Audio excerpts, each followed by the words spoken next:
You can delete Instagram search suggestion when typing by simply following these steps. So let's get started. First of all, open the Instagram app on your mobile device and make sure you are logged into your Instagram account. Once logged in, tap on your profile icon at the bottom right corner of your screen and navigate to your profile. Once on your profile, tap on the three dashboard option available in the top right corner of your screen. Now here scroll down and tap on the Your Activity option available. Inside Your Activity, scroll down till you find the Recent Searches option available and simply tap on it.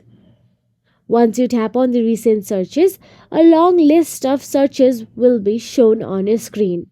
Now all you have to do is tap on the Clear All option available in the top right corner of your screen, then remove all search histories.